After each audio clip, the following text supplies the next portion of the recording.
एक बार फिर से स्वागत है मेरे यूट्यूब चैनल में। आज की इस वीडियो में बात करेंगे हम लोग जीएसटी से रिलेटेड जितना भी एमसीक्यू होता है, टाइप क्वेश्चन होता है, वो सब डिस्कस करेंगे यहाँ पे। तो आपसे अगर कोई भी जीएसटी के बारे में पूछे तो जिस रिलेटेड आप उसका आंसर दे पाएंगे। तो शुरू करते हैं। तो जीएसटी का फुल फॉर्म क्या होता है, ठीक है। तो जीएसटी का फुल फॉर्म होता है goods and service tax. Next बात करते हैं हम लोग in India GST became effective from. तो इंडिया में जीएसटी कब से लागू हुआ आपका, ये हो जाएगा 1 जुलाई 2017 से स्टार्ट हुआ है इंडिया में। In India GST came effective from July 1 2017। India है चोजन। अब इंडिया ने जीएसटी का जो मॉडल है वो कहाँ से लिया हुआ है, तो ये आपका कनाडा से हो जाएगा, ठीक है। नेक्स्ट बात करते हैं हम लोग जीएसटी इज अ जीएसटी कैसा मतलब टैक्स कैसा बेस्ड है, ठीक है। तो ये आपका हो जाएगा डेस्टिनेशन बेस्ड। अगर कभी कभी को ऑप्शन रहता है कंजप्शन बेस्ड तो वहाँ भी वो भी ऑप्शन सही होगा, ठीक है।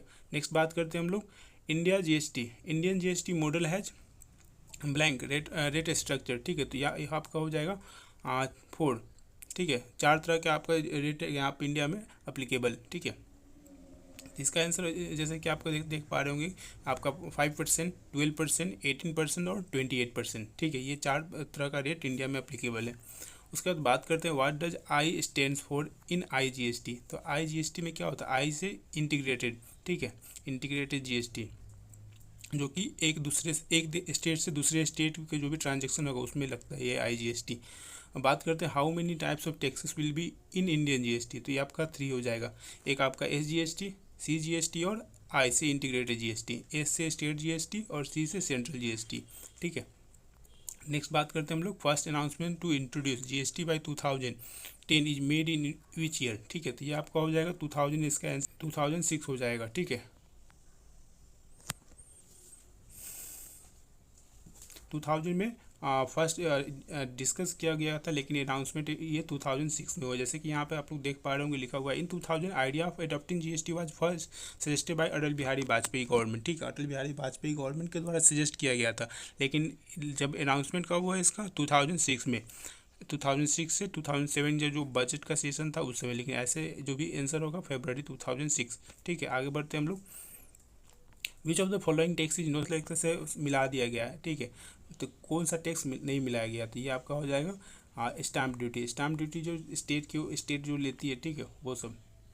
जैसे ये रहा आपका सब्सिट्यूट मतलब ऑब्जर्वेशन, ठीक है। तो कौन सा टैक्स नहीं मिलाया गया था। With introduction of GST substitute multiple in direct taxes of central and state board, ठीक है। लेकिन जो भी अभी स्टाम्प ड्यूटी है वो जीएसटी के अंदर से नहीं है, वो अलग है वो tax. What are the taxes levied on the intra state supply. Intra state supply मतलब एक होता है इंटर स्टेट सप्लाई, एक होता है इंट्रा स्टेट। इंट्रा में क्या होगा, विद इन द स्टेट, और इंटर में होगा आउटसाइड द स्टेट। तो इंट्रा विद इन द, इसका आंसर हो जाएगा सी जी एस टी और एस जी एस टी। तो इंट्रा में क्या होगा, विद इन द स्टेट होगा ना, transaction with in the state में होगा तो सी जी एस टी और एस जी एस टी दोनों होगा। अगर इंटर स्टेट होगा जिसमें आउटसाइड द स्टेट होगा, एक स्टेट से दूसरे स्टेट में ट्रांजेक्शन होगा, तो वहाँ पे आई जी एस टी लगेंगे। लेकिन जब एक स्टेट के अंदर में ही ट्रांजेक्शन होगा तो वहाँ पे सी जी एस टी और एस जी एस टी लगेंगे, ठीक है। तो what is the maximum rate prescribed under C G S T. तो सी जी एस टी के अंडर में क्या है मैक्सिमम रेट, तो आपका हो जाएगा आपका 20%, ठीक है। नेक्स्ट बात करते हैं हम लोग विच of the following taxes will be levied on imports of goods and services, ठीक है। जब भी इम्पोर्ट्स होगा गुड्स ऑफ सर्विसेज तो उस पर कौन सा टैक्स लगेगा, तो इस पर लगेगा आपका आई जी एस टी। नेक्स्ट बात करते हैं हम लोग maximum rate prescribed under UT GST और एसजीएसटी। तो यूटी जीएसटी क्या होता है, एक तरह से यूनियन टेरिटरी का जीएसटी यूटी जीएसटी, ठीक है। तो मैक्सिमम रेट इसका कितना होगा, इसका भी 20% होगा।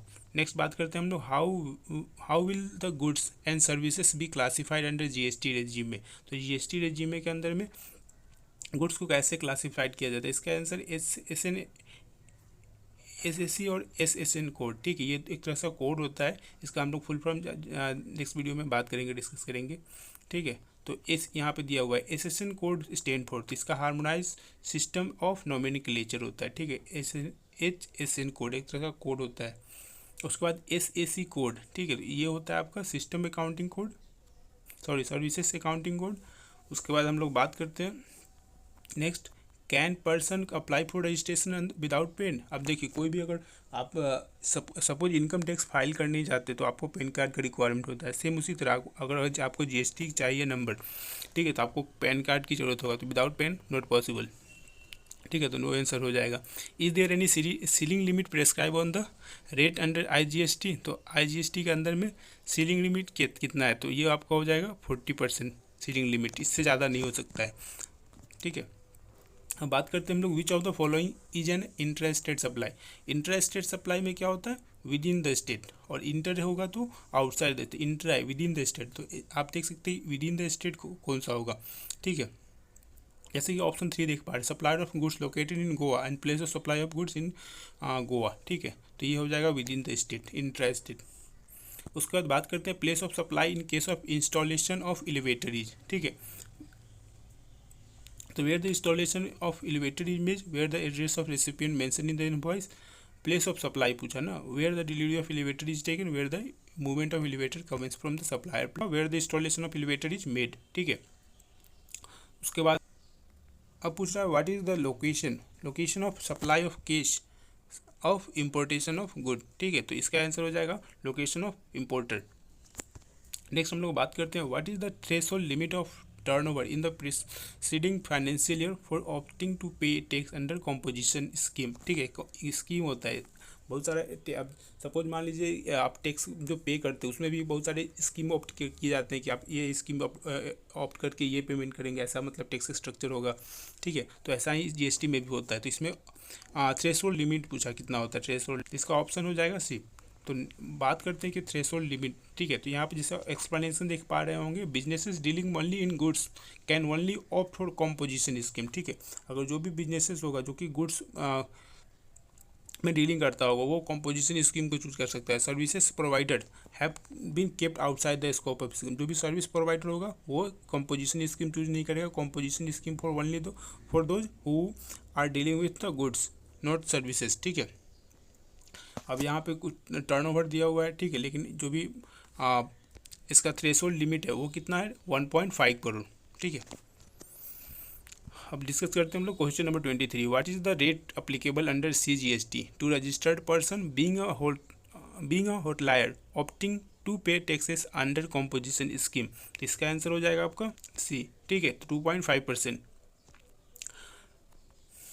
यहाँ पे डिस्कस एक्सप्लेनेशन देख पा रहे होंगे, registered tax payer who is registered under composite scheme will pay tax at a rate not more than 1% for manufacture, 2.4% restaurant sector और 0.45% for the supplier of turnover. ठीक है, जो भी रजिस्टर्ड होगा टैक्स पेयर, ठीक है, जो कि कंपोजिट स्कीम किसके लिए होता है, सिर्फ गुड्स जो बिजनेसेस जो गुड्स में डील करते हैं उसके लिए होता है, सर्विसेज के लिए नहीं होता। ये क्वेश्चन पूछने से बता सकते हैं। वो क्या टैक्स रेट पे करेंगे, 1% फॉर मैन्युफैक्चरर होगा, 2.5% फॉर रेस्टोरेंट सेक्टर होगा और 0.5% for the supplier of turnover.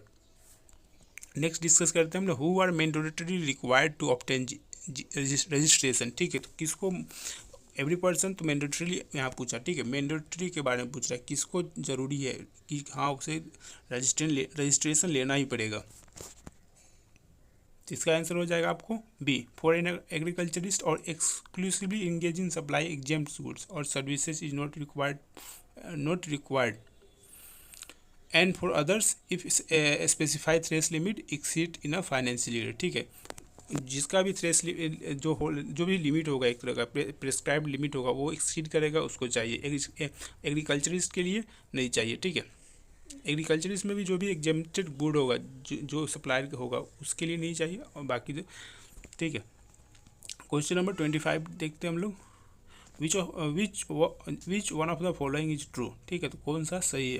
A person can collect tax only he is registered person not liable to collect tax till his aggregate turnover exceeds the threshold limit. A person can collect the tax during the period of provisional registration and none of the above। तो इसका answer हो जाएगा option A. ठीक है, a person can collect tax only he is registered. ठीक है, अगर वो रजिस्टर्ड होगा देन वो टैक्स को कलेक्ट कर पाएगा। फॉर्म, अब क्वेश्चन नंबर 26 देखते हैं, which form is to be use for registration.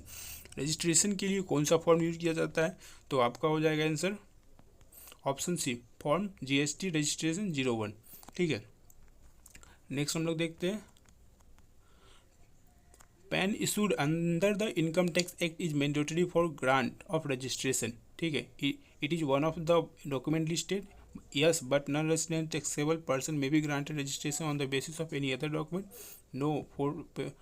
तो आपका आंसर हो option D, both B and C, ठीक है। अगर जो भी नॉन रेसिडेंट पर्सन होगा उसको तो इंडिया में पैन कार्ड मिलने नहीं जा रहा है, ठीक है, तो उसको क्या, उसको अदर डॉक्यूमेंट पे ग्रांटेड किया जाएगा, और it is one of the, उसके बाद सी हो जाएगा, no for person who require to deduct tax at source under section 51 shall have 10 in lieu of PAN का, ठीक है। अगर जिसके पास पर्सन जो जिसके पास पेन नहीं होगा वो 10 देगा अंडर सेक्शन 51, ठीक है।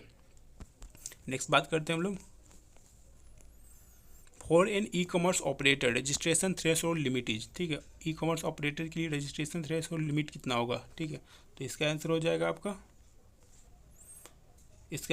आपका नन ऑफ द अबव। तो registration is mandatory for e commerce operator और एग्रीगेटर, इसके लिए मैंडेटरी है लेकिन थ्रेशोल्ड लिमिट नहीं है, ठीक है। What is the validity of registration certificate, registration certificate का वैलिडिटी, तो आपका आंसर हो जाएगा valid till it is cancel, जब तक आप इसे कैंसिल नहीं करेंगे तब तक ये वैलिड रहेगा, ठीक है।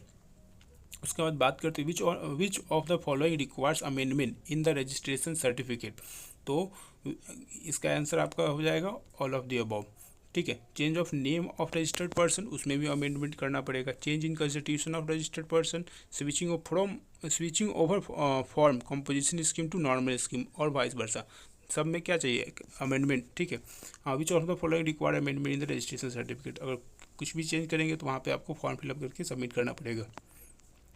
क्वेश्चन नंबर 31 देखते हैं, how a person can apply for registration, ठीक है। रजिस्ट्रेशन तो हम लोगों ने अभी पीछे में डिस्कस किया था कि क्या चाहिए, फॉर्म रजिस्ट्रेशन 01 चाहिए, ठीक है। अब यहाँ पे लिखा हुआ ऑप्शन ए देखते हैं हम लोग, filling form GST registration 1 along with the necessary document with the jurisdictional paper over. Question option B क्या बोल रहा है, filling form GST registration 1 electronically in the common portal and uploading the required document along with the application, ठीक है। ये भी सही है, ये होगा आपका ऑप्शन बी, ठीक है। उसके बाद हम लोग आगे देखते हैं, क्वेश्चन नंबर 32 देखते हैं, under what circumstances physical verification of business premises is mandatory, ठीक है। तो कौन से सर्कमस्टांसेस में जिसमें क्या होगा, बिजनेस प्रीमाइसेस को फिजिकल वेरिफिकेशन भी रिक्वायरमेंट होगा, ठीक है। तो ऑप्शन देखते हैं हम लोग, physical verification of business premises is a discretionary power of proper officer if additional information registration asked by the proper officer is not submitted within the specified, if certificate of registration obtained on a misrepresentation of fact, if photograph of business premises is not uploaded in the common portal within the specified time। इसका answer हो जाएगा आपका option A, physical verification of business premises is a discretionary power of proper officer, ठीक है। तो ज़्यादातर में मतलब बिजनेसेस में होता है, कभी कभी होता है कि वो लोग फिजिकल वेरिफिकेशन के नहीं आएगा, लेकिन ज़्यादातर टाइम में फिजिकल वेरिफिकेशन के लिए वो जो ऑफिसर होते हैं वो आते हैं, ठीक है। उसके बाद business which has centralised registration under existing act shall obtain centralised registration under GST law shall obtain separate registration in each state from where it is making taxable supply shall obtain registration on temporary basis, ठीक है। तो no need to apply registration under GST, तो ठीक है। क्या बोल रहा है question, which has centralise registration under existing act, ठीक है। तो सेंट्रलाइज रजिस्ट्रेशन, तो इसका आंसर हो जाएगा आपको ऑप्शन बी, ठीक है। तो businesses shall obtain separate registration in each state from where it is making taxable supplies। 34 can a registered person opt for composition scheme only for one out of his 5 businesses different units having same permanent number।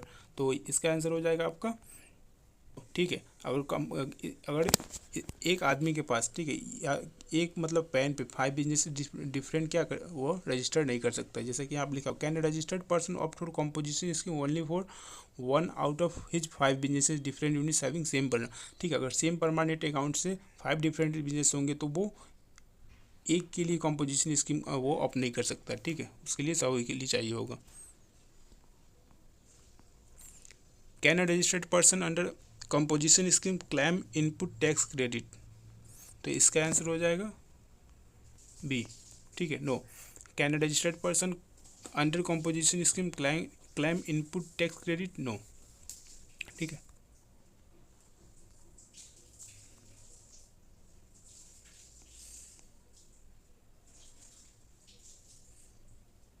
Question number 36, when does liability to pay GST arise in case of supply of goods. ठीक है, तो on raising of invoice at the time of supply of goods, on receive of payment, earliest of any above. ठीक है, तो when does liability to pay GST arise. ठीक है, तो कब अराइज होता है, तो इसका आंसर हो जाएगा earliest of any of above. ठीक है, on raising of invoice at the time of supply of goods, on receive of payment. इसमें से कोई भी होगा एक, वहाँ पे आप लाइबिलिटी अराइज होगा to pay the GST. What is date of receive of payment.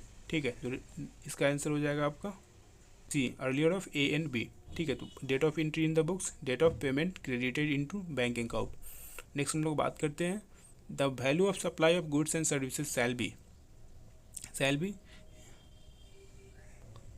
इसका आंसर हो जाएगा ट्रांजैक्शन वैल्यू, जो भी ट्रांजैक्शन वैल्यू होगा उस पर होगा। ठीक है, क्वेश्चन नंबर 39 देखते हैं, when can the transaction value be rejected for competition of value of supply. तो इसका ऑप्शन देखेंगे, when the buyer and seller are not related and price is not the sole consideration. Option B क्या बोल रहा है, when the buyer and seller are related on price is not the sole consideration. Option C, it can never be rejected, और when the goods are sold at very low margin. ठीक है, तो question देखेंगे फिर से, when can transaction value के rejected. ठीक है, ट्रांजेक्शन वैल्यू को रिजेक्टेड कब किया जाता है, for computation of value of supply. तो इसका आंसर हो जाएगा बी। ठीक है, तो when the buyer and seller are related on और price is not the sole consideration. Question number 40 देखेंगे, what deduction are allowed from the transaction value. What deduction are allowed from the transaction value, discount mention on about invoice, packing charge mentioned on invoice, any amount paid by the customer on behalf of the supplier, paid charge mentioned on invoice। तो option A, discount mention on invoice, जो भी discount mention होगा वो deduction मिल सकता है। ठीक है, तो क्वेश्चन नंबर 41 देखते हैं हम लोग, is definition of inputs include capital goods. तो इसका आंसर हो जाएगा नो। नेक्स्ट हम लोग देखते हैं, whether credit on capital goods can be taken immediately on receipt of the goods. ठीक है, तो इसमें इसका आंसर होगा ए, यस। ठीक है, वेदर आप क्वेश्चन पढ़ सकते हैं, whether credit on capital goods can be taken immediately on receipt of the goods. तो यस, ठीक है। उसके बाद क्वेश्चन नंबर 43 देखते हैं, when can registered person avail credit और इनपुट्स। ठीक है, तो एक तरह होता है, एक इनपुट टैक्स क्रेडिट होता है। ठीक है, तो उसी के बारे में बोला गया है यहाँ पे, तो इसका आंसर हो जाएगा सी। ठीक है, on receipt of document, on receipt of goods, जबकि उससे गुड्स जो होगा वो मिल जाएगा और रिसिप्ट ऑफ डॉक्यूमेंट्स भी मिल जाएगा, दोनों के समय में कर सकता है वो क्लेम। ठीक है, उसके बाद नेक्स्ट 44 देखते हैं, in case of supplier has deposited the taxes but the receiver has not received the goods, is receiver entitle to avail credit. इसका आंसर हो जाएगा 44 बी। ठीक है, no, as one of the condition of section 62 is not fulfil. ठीक है, जब तक receiver को गुड्स नहीं मिलेगा, ठीक है, तब तक वो इंटाइटल नहीं है, वो क्रेडिट को अवेल नहीं कर सकता है। ठीक है, उसके बाद हम लोग देखते हैं 45, input tax credit on capital goods and inputs can be avail in. ठीक है, इसका आंसर हो जाएगा इन वन इंस्टॉलमेंट। ठीक है, जो भी क्रेडिट, जो इनपुट टैक्स क्रेडिट होता है, ठीक है, वो आईटीसी जिसे बोलते हैं हम लोग, इनपुट टैक्स क्रेडिट, तो वो एक क्लेम करने पर एक ही इंस्टॉलमेंट में आता है पैसा। ठीक है, वो बार बार मतलब अलग अलग करके इंस्टॉलमेंट में नहीं आता है। उसके बाद 46 देखते हैं हम लोग, the time limit to pay the value of supply with taxes. तो इसका आंसर हो जाएगा सी, 180 डेज। 180 डेज के अंदर में पे करना होता है। ठीक है, उसके बाद 47 देखते हैं हम लोग, whether credit can be avail without actual receipt of goods. इससे पहले हम लोगों ने ये क्वेश्चन देखा था, whether credit can be avail without actual receipt of goods where the goods are transfer through the transfer of document of title before the during the movement of goods. ठीक है, तो इसका आंसर हो जाएगा सी, in specific instances. ठीक है, वहाँ पे क्वेश्चन में था कि नो। ठीक है, वो कुछ इसी से एक क्वेश्चन, दोनों मतलब थोड़ा थोड़ा रिलेटेड ही है। ठीक है, लेकिन यहाँ पे इन स्पेसिफिक, यहाँ पे गुड्स कैसा है, goods transfer through the document process. ठीक है, ऐसा कुछ यहाँ लिखा हुआ है ना। ठीक है, उसके बाद 48 देखते हैं हम लोग, whether depreciation on tax component of capital goods and plant and machinery and input tax, whether input tax credit is permissible. तो इसका हो जाएगा 40C।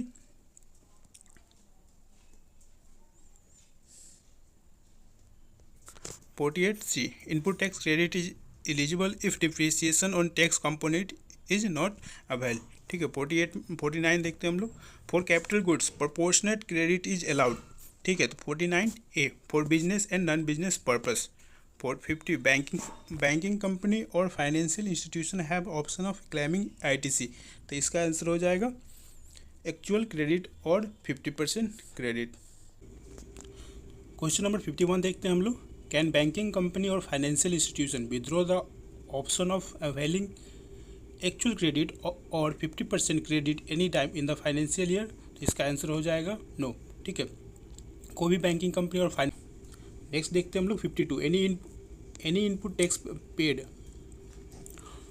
On purchase of goods और services by an SSC for employ is eligible for ITC। तो इसका answer हो जाएगा आपका C, yes. On the service notified which are obligatory for an employ to provide its employ under any law for the long time being in force. Question number 53 देखते हैं। Mister A obtains new registration, voluntary registration, change of scheme for composition to regular scheme, ठीक है। इन्होंने एक new registration लिया, voluntary registration, change of scheme of from composition to regular scheme and from exempted goods और services to taxable goods services. He can avail credit on input lying in stock. What is the time limit for taking said credit. तो इसका answer हो जाएगा आपका 1 year from the date of invoice. जब date of invoice होगा जो goods का, उससे लेके 1 ईयर तक, ठीक है। क्वेश्चन नंबर 54 देखते हैं। Can mister A avail credit on input services और capital goods held in stock in case of new registration और वॉलंटरी रजिस्ट्रेशन। अगर मिस्टर ए अगर कोई भी न्यू रजिस्ट्रेशन लेते हैं या वॉलंटरी रजिस्ट्रेशन लेते हैं, तो उनके पास जो ऑलरेडी जो कैपिटल गुड्स होगा, स्टॉक में होगा, क्या उस पर क्रेडिट वो अवेल कर पाएंगे। तो इसका आंसर हो जाएगा आपका बी, नहीं, ठीक है। उसके बाद देखते हैं हम लोग 55। इज इनपुट टैक्स वो चेंज कर रहे, इसलिए वो न्यू रजिस्ट्रेशन ले रहे, इसलिए यहाँ पे 1 year from the date of invoice मिलेगा, लेकिन यहाँ पे न्यू रजिस्ट्रेशन अब मिल रहा है डायरेक्ट उनको, ठीक है।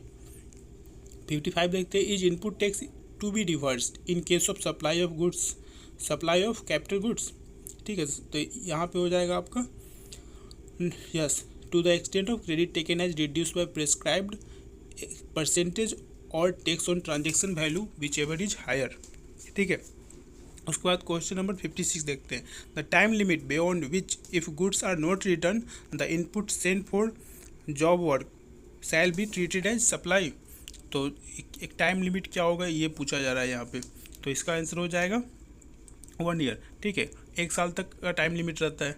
उसके बाद 57 देखते हैं। The time limit beyond which if goods are did not return the capital goods sent for job work shall be treated as supply. तो इसका भी आंसर हो जाएगा आपका 3 ईयर्स, ठीक है। दोनों क्वेश्चन डिफरेंट है। यहाँ पे पूछा जा रहा है the time limit beyond which if goods are not return the capital sent for job work shall be treated as supply. तो 3 साल के अंदर का नहीं भेजा जाएगा तो जो गुड्स होगा वो ट्रीटेड एज सप्लाई, ठीक है। 58 is the principal entitled for credit of goods though he has not receive the goods and he has been sent to job worker directly by vendor, ठीक है। तो इसका आंसर हो जाएगा ए, ठीक है, यस। उसके बाद हम लोग देखते हैं 59। A person is entitled to take credit of input tax as self assessed in the return and credited to electronic credit ledger on, ठीक है। तो इसका आंसर हो जाएगा आपका प्रोविजनल बेसिस, ठीक है। Person is entitled to take credit, ठीक है। एक पर्सन को वो क्या entitled to take credit of input tax as self assessed in the return and credited to electronic credit ledger on provisional basis. Next हम लोग देखते हैं question number 60। Provisional input tax credit can be utilise against, ठीक है। जो भी provisional input tax credit होगा वो यूटिलाइज किया जा सकता है कब, मतलब कहाँ पे यूटिलाइज किया जा सकता है। तो इसका आंसर हो जाएगा self assess output tax liability. जो भी होगा वहाँ पे वो जो भी इनपुट टैक्स क्रेडिट होगा वो यूटिलाइज किया जा सकता है। क्वेश्चन नंबर 61 देखते हैं। Matching of input tax credit on inward supply by recipient is undertaken with. तो इसका आंसर हो जाएगा आपका B, outward supply filed by the supplier. उसके बाद देखते हैं question number 62। If there is a mismatch of suppliers outward supply and recipients claim for input tax credit on the same transaction, ठीक है। तो यहाँ पे बोला जा रहा है क्या if there is a mismatch of supplier outward supply and recipient's claim for input tax credit on the same transaction, तो ये हो जाएगा आपका it shall be added as output tax liability in the hands of receiver. ठीक है, कभी कभी देखा जाता है कि मिसमैच हो जाता है, जब आप क्या करेंगे, जब इनवॉइस आप on the time of selling आप इनवॉइस जब नहीं देंगे, ठीक है, अच्छे से अकाउंटिंग नहीं होगा तो मिसमैच हो सकता है। उसके बाद हम लोग देखेंगे 63 input tax credit as credited in electronic credit ledger can be utilise for, तो इसका आंसर हो जाएगा पेमेंट ऑफ टैक्सेस। ठीक है, जो भी होगा input tax credit as credited in electronic credit ledger can be utilise for payment of taxes. ठीक है, उसके बाद 64 देखते हैं tax invoice must be issued by. ठीक है, तो टैक्स इनवॉइस किसके द्वारा इशू होगा, तो इसका आंसर हो जाएगा registered person not paying tax under composition scheme. उसके बाद हम लोग देखते हैं 65 bill of supply can be issued in case of interested and interested. ठीक है, तो इंटरेस्टेड पता ही होगा, इंटरेस्टेड इंटर मतलब आउटसाइड द स्टेट। ठीक है, जो ट्रांसफर, इंट्रा मतलब विद इन द स्टेट होता है। ठीक है, तो इसका आंसर हो जाएगा आपका एग्जेम्प्टेड सप्लाई। ठीक है, bill of supply can be issued in case of interested interested. Then 66 an invoice must be issued. ठीक है, इनवॉइस मस्ट बी इशूड, तो इसका आंसर हो जाए eight the time of removal of goods, जब भी रिमूवल ऑफ गुड्स होगा, ठीक है, स्टॉक से, उस समय इनवॉइस मस्ट बी इशूड। उसके बाद 67 देखते हैं an acknowledgement must be given on the receipt of advance payment in respect of supply of goods और सर्विसेज, तो इसका आंसर हो जाएगा yes as a receipt voucher.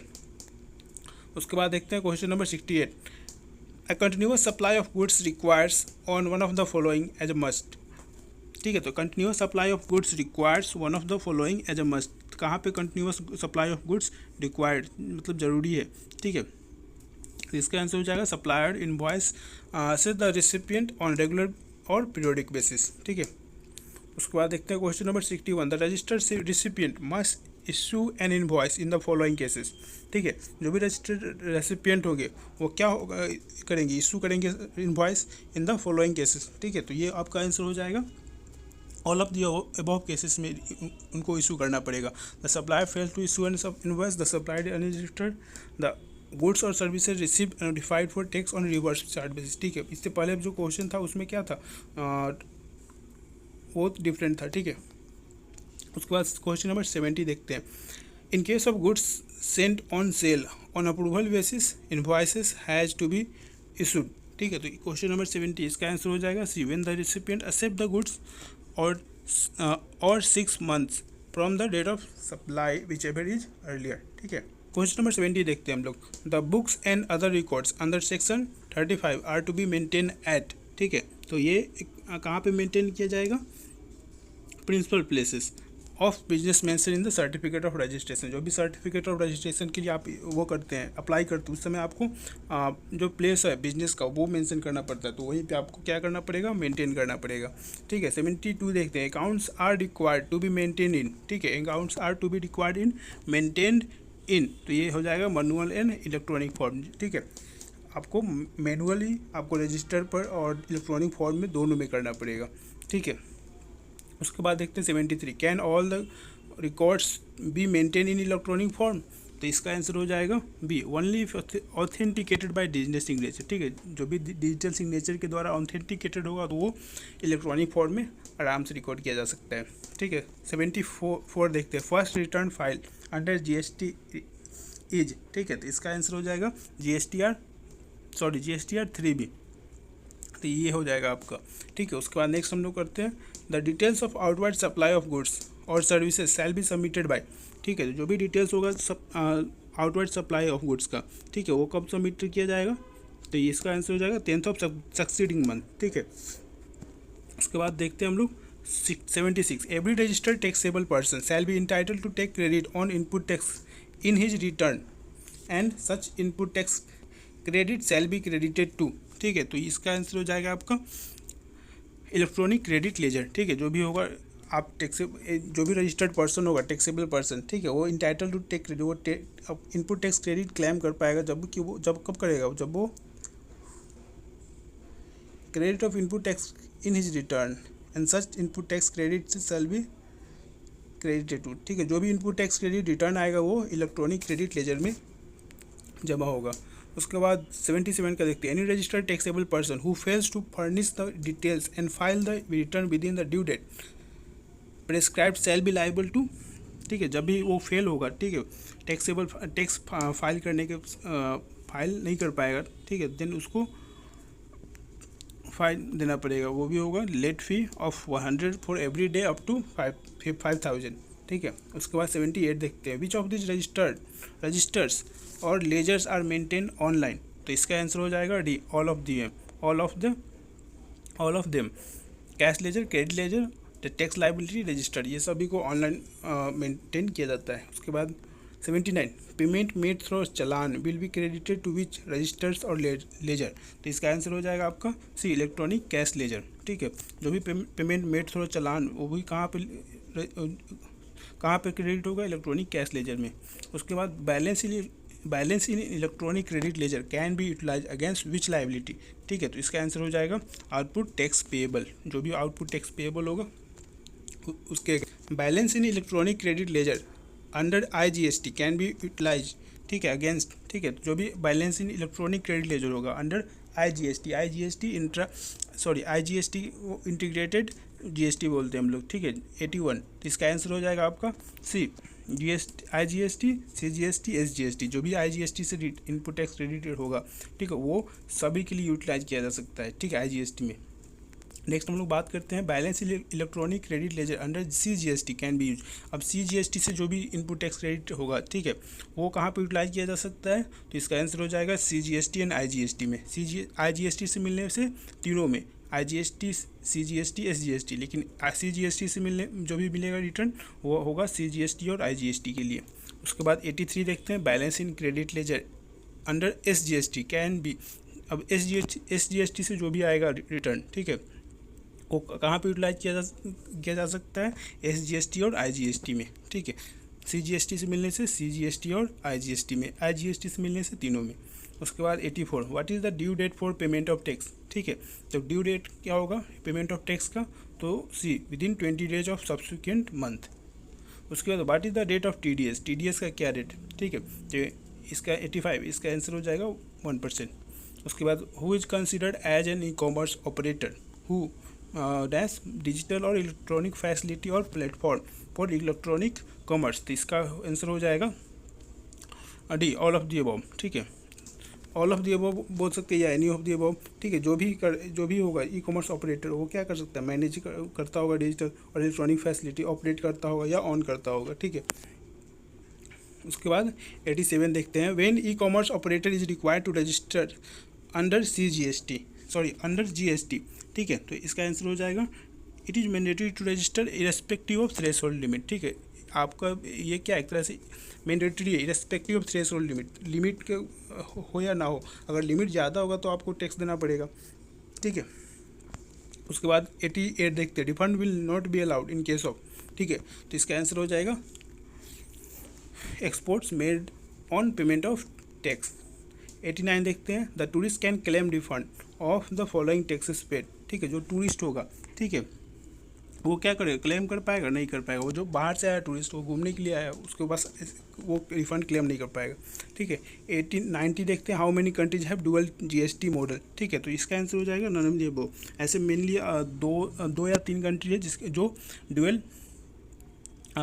GST model use करता है, जैसे कि इंडिया हो गया, कनाडा हो गया जहाँ से लिया गया है, फिर आपका ब्राज़ील हो गया, ठीक है, और भी एक दो होगा, लेकिन ये नंबर एग्जैक्ट नहीं है, ये सब 5, 8, 10, 14 ये सब नहीं है। नंबर 91 देखते हैं, which of the following country is the first one two implement GST, ठीक है, सबसे पहले GST कहाँ पे इम्प्लीमेंट किया गया, तो ये आपका हो गया फ्रांस से में इम्प्लीमेंट किया गया।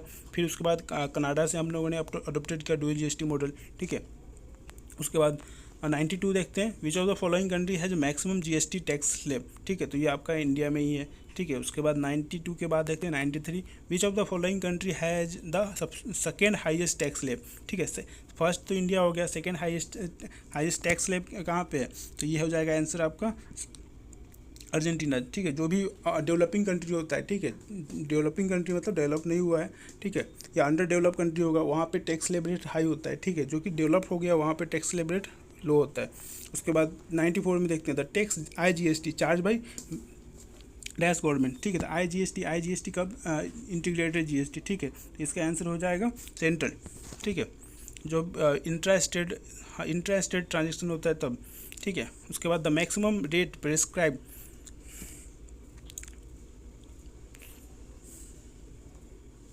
यहाँ पे जब इंटर स्टेट ट्रांजेक्शन होता है, ठीक है, जब एक स्टेट से दूसरे स्टेट में ट्रांजेक्शन होता है तब IGST चार्ज किया जाता है।